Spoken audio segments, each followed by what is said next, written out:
te e mo ai, nora tō me tō mātou maumitua, tō ne paparu au, o te horo mai te puta tō mātou papa, te e mahana, o horo mai ruto tūrima, mi parau mai a whaitoito, a imi te rao ea, papa ito tāo e puta, e tia to e ao e, hare whātia e parau, te tamari hoara, me reitu mo ai, te weho e mai nā tō mātou maumitua.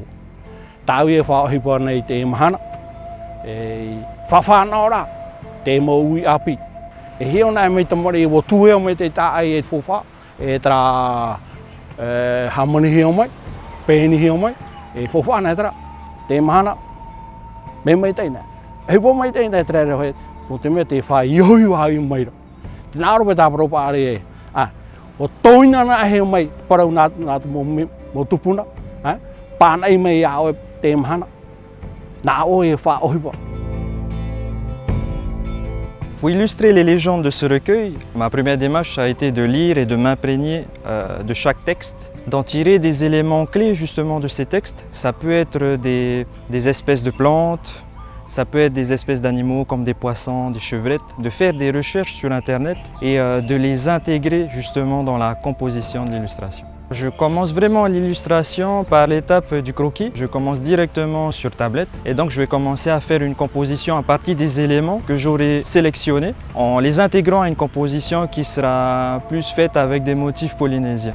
J'imagine comme un bas-relief ou un tapa sur lequel je vais apposer justement des éléments du conte que je vais représenter de manière très brute sous forme de motifs polynésiens qui prendraient vie tout doucement à travers des illustrations, on va dire, semi-réalistes. Le plus gros défi pour moi, c'est que je ne connaissais pas du tout les légendes de Te Haupo. Qu'est-ce que j'ai fait? J'ai demandé à droite, à gauche, j'ai demandé des renseignements, même à la direction de la culture et du patrimoine. J'ai commencé à travailler sur les illustrations. D'abord, il faut que je lise bien le texte, il faut que je m'imprègne bien de la légende et ensuite je retire les éléments essentiels, je commence à faire les esquisses et après je finalise. Pour illustrer une légende, ça me prend énormément de temps. Il faut que je sois dans le calme, il faut que je sois inspiré aussi. Je ne peux pas le faire en 1 heure, en 2 heures, c'est impossible. Parce que les idées, il faut les trouver. Et il y a la technique qui arrive après. Lorsque j'ai reçu ce projet d'illustrer les légendes, je les ai relus d'abord le texte tahitien parce que c'est le texte tahitien qui est le plus sincère. Et c'était écrit en vieux tahitien, donc il a fallu que je me familiarise avec le vocabulaire ancien.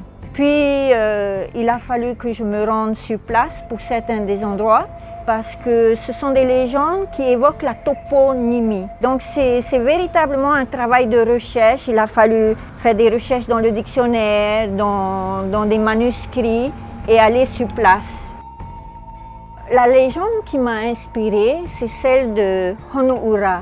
C'est une légende qui a beaucoup de métaphores et c'est très important dans une légende les métaphores parce qu'une légende à la base c'est pour raconter à des enfants, ça sert à la transmission aux enfants pour qu'ils puissent acquérir une histoire. Et il parle d'un héros très illustre qui a un rôle très important dans notre histoire.